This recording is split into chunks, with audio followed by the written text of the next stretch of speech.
نفرت کو ڈال دیا، ملا اور مسٹر کی تفریق پیدا کر دی، دینی اور عصری اداروں کو دو متضاد صورتوں میں ظاہر کیا۔ لہذا میرے ارباب مدارس سے دردمندانہ اپیل ہے کہ اپنے نونہاروں کی تربیت اس انداز سے کیجیے کہ ان کا قبلہ مغرب نہ ہو بلکہ مکہ اور مدینہ ہو۔ وكفى وسلام على عباده الذين اصطفى أما بعد فأعوذ بالله من الشيطان الرجيم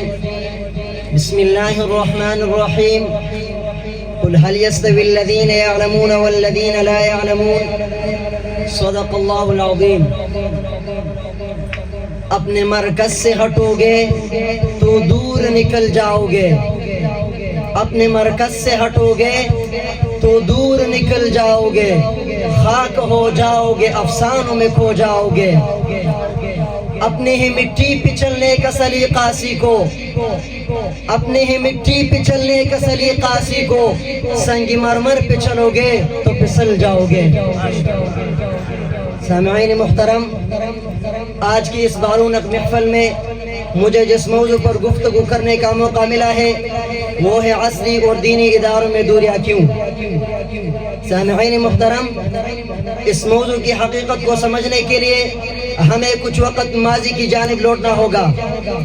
جناب صدر، جب میں تاریخ کے اوراق پلٹتا ہوں تو مجھے نظر آتا ہے مدینہ منورہ میں ایک ہی صفہ نامی مدرسہ جو کہ مدرسہ بھی تھا، یونیورسٹی بھی تھی، خانقاہ بھی تھی، جس میں سرکار دو جہاں معلم انسانیت حضرت محمد صلی اللہ علیہ وسلم اپنے شاگردوں کو اعتقادات، اقتصادیات، معاملات اور عبادات سکھاتے نظر آتے ہیں۔ پھر یہی مدرسہ جب بر صغیر پاک و ہند کی سرزمین پر منتقل ہوتا ہے تو آپ تاریخ اٹھا کر دیکھ لیجئے، قطب الدین ایبک کے دور سے اورنگزیب عالمگیر کے دور تک اسے ایک مدرسے کی شاخیں قائم ہوتی رہی۔ پھر افسوس سے بر صغیر پاک و ہند پر برطانوی سامراج نے اپنے مضمون قدم جمائے تو انہوں نے سب سے پہلا ہدف مسلمانوں کی نصاب تعلیم کو بنایا۔ قدیم نظام تعلیم سے ان کے رشتے کو کاٹ دیا گیا، ان کے لیے ایک ایسا نظام تعلیم بنایا جس سے مسلمانوں کی جڑی کھوکھلے ہو گئی۔ اور صرف اسی پر بس نہیں، 1932 میں لارڈ میکار نے اعلان کیا تھا کہ ہم نے مسلمانوں کے لیے ایک ایسا نظام تعلیم بنایا ہے جسے مسلمانوں پڑھنے کے بعد ان کی آنے والی نسل رنگ اور نسل کے اعتبار سے انگریز ہوگی اور مذہب کے اعتبار سے ہندو ہوگی۔ صرف اسی پر بس نہیں، یونیورسٹی کی فضلاء اور علماء میں نفرت کو ڈال دیا، ملا اور مسٹر کی تفریق پیدا کر دی، دینی اور عصری اداروں کو دو متضاد صورتوں میں ظاہر کیا۔ لہذا میرے ارباب مدارس سے دردمندانہ اپیل ہے کہ اپنے نونہاروں کی تربیت اس انداز سے کیجیے کہ ان کا قبلہ مغرب نہ ہو بلکہ مکہ اور مدینہ ہو۔ سامعین محترم، آپ کی توجہ ایک اور جانب مبذول کرانا چاہتا ہوں۔ آج ایک آواز اٹھائی جا رہی ہے کہ مدارس نے ایک ڈاکٹر، انجینئر، سائنسدان ایسا پیدا نہیں کیا جو معاشرے کے معاشی نظام کا حصہ بن سکے۔ ارے یہ آواز ان لوگوں کی ہے جن کے دل میں دین کا درد تو ہے مگر دین کی سمجھ نہیں، کیونکہ جناب صدر، دینی اور عصری اداروں کے قیام کے مقاصد جدا جدا ہے۔ دینی اداروں میں جو تعلیم دی جاتی ہے اس کا تعلق انسان کی آخرت، رب تعالی کی رضا اور انسان کی ہمیشہ ہمیشہ کامیابی کے ساتھ ہے، اور عصری اداروں میں جو تعلیم دی جاتی ہے اس کا تعلق مادیت سے ہے، جسے پڑھ کر انسان ڈاکٹر، انجینئر، سائنسدان تو بن سکتا ہے لیکن ایک عالم، فقیہ، مفسر اور محدث نہیں بن سکتا۔ لیکن جناب صدر، حقیقت تو یہ ہے کہ ایک عالم ہو، ایک ڈاکٹر ہو، انجینئر ہو، سائنسدان ہو، مفسر ہو اور محدث ہو، یہ انسانیت کا مشترکہ اثاثہ ہے، کیونکہ معاشرے کو جس طرح ایک ڈاکٹر کی ضرورت ہے تو اسے ایک عالم کی بھی ضرورت ہے۔ اگر معاشرے کو ایک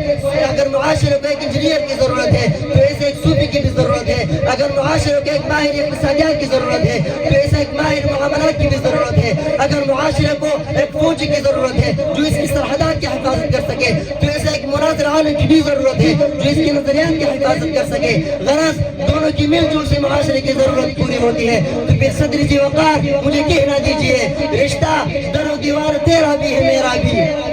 رشتہ در و دیوار تیرا بھی ہے میرا بھی، مت گرا اس کو اگر تیرا بھی ہے میرا بھی۔ کیوں لڑے ہم آپس میں ایک سنگ میل پر، کیوں لڑے ہم آپس میں ایک سنگ میل پر، اس میں نقصان سفر تیرا بھی ہے میرا بھی۔ کل کھا گئی جس کو سیاست کی حریف، کل کھا گئی جس کو سیاست کی حریف، اس میں نقصان سفر تیرا بھی ہے میرا بھی۔ سامعین ذی وقار، آج اسلامی اقدار کو ہر طرف پامال کیا جا رہا ہے، بے حیائی کا دورہ ہے، نوجوان نسل بے راہ روی کا شکار ہے، ماں باپ کی نافرمان عروج پر ہے، بیٹیوں کی سروں سے حیا کی چادریں نوچ جا رہی ہے، غرض معاشرہ ہر طرح کی برائیوں کا شکار ہے۔ ایسے میں اگر عصری اور دینی اداروں کے درمیان دوریاں بڑھتی گئی تو وہ دن دور نہیں کہ اس ملک خود آزاد پاکستان میں ان دوسروں کا نازہ کی تاریخ دہرائی جائے۔ لہٰذا آئیے آج کی اس مجلس میں ہم عہد کر لیں کہ ہم ڈاکٹر بنے، انجینئر بنے، مفسر بنے، مفکر اور ایک بڑا محقق بنے، لیکن اسلامی تہذیب و ثقافت کی مضبوط رسی کو اپنے ہاتھ سے نہیں جانے دیں گے، اور ہم یہ عہد کریں کہ ہمارا تعلق دینی اداروں سے ہو یا عصری اداروں سے، ہم مل کر معاشرے کی ملی مذہبی اور قومی خدمات سر انجام دیتے ہوئے دشمن کی تمام سازشوں کو پاش کرتے ہوئے اعلان کریں گے۔ میرے ہاتھ میں قلم، میرے ذہن میں اجالا، میرے ہاتھ میں قلم، میرے ذہن میں اجالا، مجھے کیا دبا سکے گا کوئی ظلمتوں کا پالا، تجھے فکر امن عالم، مجھے اپنی ذات کا غم، تجھے اپنی ذات کا غم، مجھے فکر امن عالم، تجھے اپنی ذات کا غم، میں طلوع ہو رہا ہوں تو غروب ہونے والا، میں طلوع ہو رہا ہوں تو غروب